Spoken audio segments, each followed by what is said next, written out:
Bueno, hablaba de la lección que le tocaba a ella hoy, no la lección por calendario, sino la lección 163, la muerte no existe, el Hijo de Dios es libre. Y dice, hace 2 años, tras un viaje de fin de año, mi hermana me dijo, estoy muy contenta, por fin he encontrado a un hombre de verdad. Este sí que es diferente. Abre paréntesis, un nuevo ídolo que a decir verdad yo también deseo. Cierra paréntesis. Su entusiasmo fue breve. Dolor sucediendo al placer, 2 caras de la misma moneda. Pasados unos meses, un diagnóstico, cambio de domicilio, frecuentes visitas al hospital y búsqueda de salvación aquí. Murió en la madrugada del martes.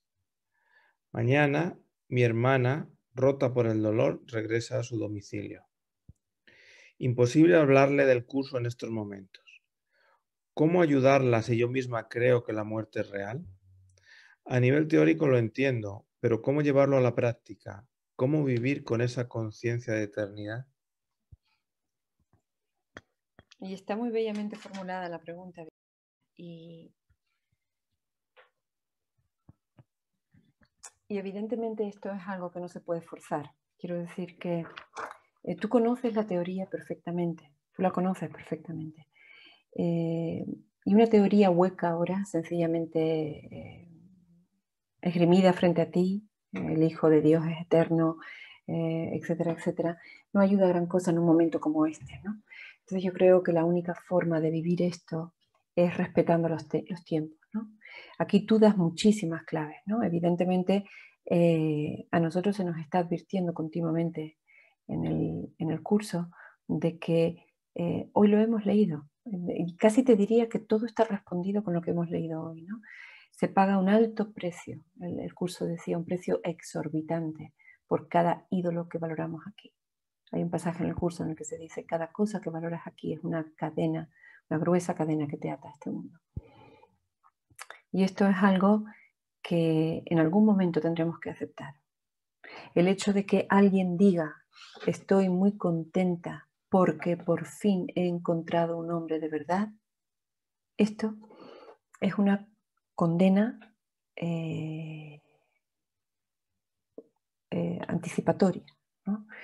A cualquiera que condiciona su estar contento, su ser feliz, a algo que por naturaleza es impermanente, a algo que ha nacido y morirá, o algo que puede cambiar de opinión, o algo que no es inmutable y eterno, está condenado a sufrir. Se está condenando a sí mismo a sufrir porque se ha condenado a sí mismo a gozar de una dicha condicionada, dependiente de algo. Por tanto, lo que está sucediendo en este momento es la consecuencia inevitable de hacer una inversión en tierras movedizas.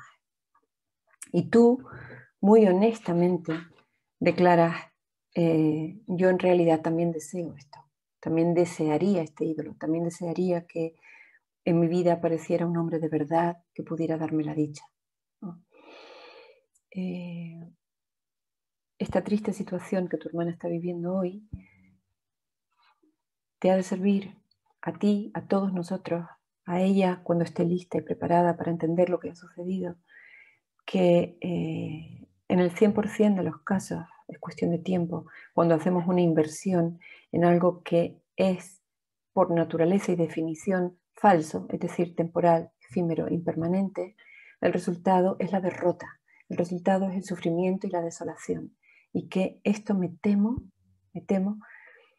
que no tiene excepción posible y que por tanto está apuntando directamente al hecho de que cada uno de nosotros en algún momento tiene que tomar una decisión en favor de lo eterno o una decisión en favor de perpetuar el sufrimiento que genera invertir en lo efímero.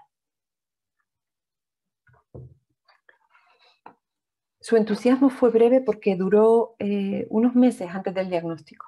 Yo conozco el caso porque tú me lo has contado en sesión. Pero en realidad la alegría siempre es breve en este mundo, siempre es efímera, siempre es cambiante.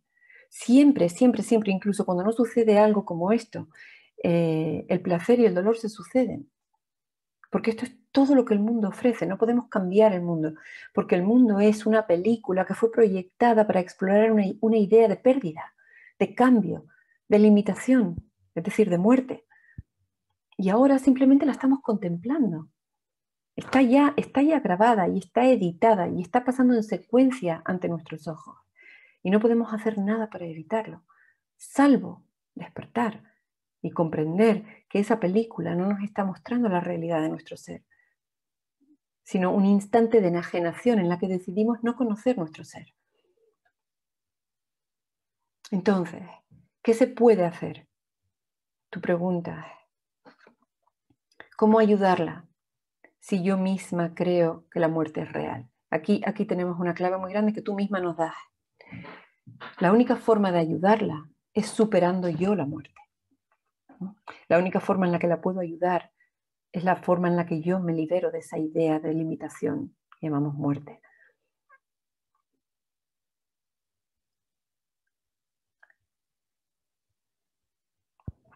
¿Cómo llevarlo a la práctica? ¿Cómo vivir con esa conciencia de eternidad? Queremos más respuestas de las que estamos dispuestos a aceptar en este momento. En este momento yo tengo que aceptar que yo, como mi hermana, sigo creyendo que ese ídolo en particular me daría felicidad. Y que mientras mi mente esté en ese estado, tengo que proceder con total respeto para mi momento y con total gentileza y paciencia.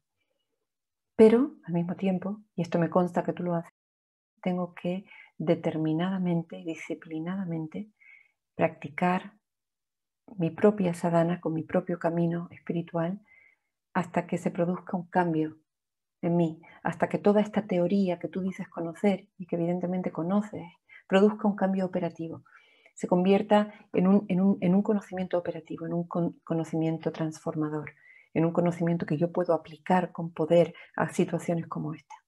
Hasta entonces, lo único que puedes hacer es estar hoy aquí presente, hacer la lección del día, leer el párrafo que te toque, el pasaje que te toque del texto, invocar al espíritu en tu vida día a día, como me consta que haces, y pedir continuamente corrección para todas estas ideas de muerte, que pueblan tu mundo.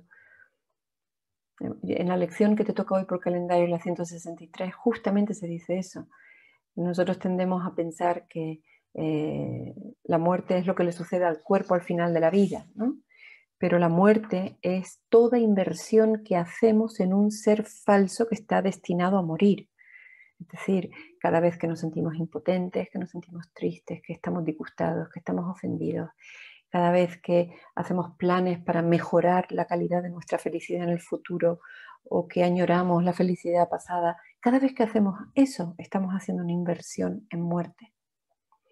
Para el místico, la prioridad es morir en vida, es decir, poder colocar nuestra inversión aquí y ahora en todo aquello que la muerte no se puede llevar.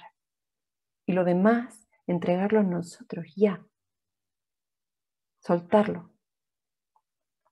Esto es fácil decirlo, obviamente, para cada uno de nosotros es un proceso en el que vamos adquiriendo cada vez más ese desapego que va unido en proporción inversa a un profundo anhelo por la verdad.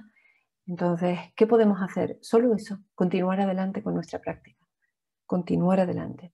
Esa teoría que ahora conoces pero que no puedes aplicar, ni siquiera para poder dar consuelo, ofrecer consuelo a tu hermana hoy, esa teoría, si perseveras, llegará el momento en el que permee todo tu ser y tú puedas vivir tu vida alineada con esa teoría que ahora solamente conoces de la forma en que lo haces.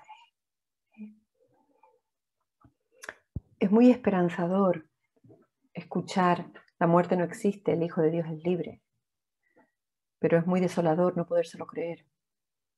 Y el puente entre lo que ahora creo, que soy carne mortal, que todo lo que nace muere, la desesperanza, el miedo, el terror, el dolor de la pérdida, y todo eso en virtud de este camino de perdón que hacemos juntos, dará paso, sin duda alguna, a la alegría del reconocimiento de lo eterno. Y ahí vemos que nada que fue verdadero se perdió jamás, que todo aquello que pareció perderse pertenecía al reino ilusorio de Maya. Yo puedo decirte poco más de esto porque la teoría precisamente es lo que tú manejas, lo que tú conoces, y estas palabras pueden correr el riesgo de quedarse ahí. Pero animarte a continuar adelante con el camino que tú sigues diariamente y a perseverar ahí y a confiar en que ese que invocas en tu perdón, en tu rutina diaria de perdón, ese te sabrá llevar hasta la meta en la que la muerte queda trascendida acerca de esto. Y por supuesto es contraproducente, esto ya lo sabemos. Esto es contraproducente ir a tu hermana y hablarle ahora mismo de la teoría cuando está desgarrada por el dolor. Ahora mismo ella tiene que poder vivir esa tristeza y apurar esa copa hasta el final antes de que quizá incluso este sufrimiento la pueda ayudar a abrirse a esta verdad que la acabará reuniendo con su ser, incluyendo en ese ser a Fernanda.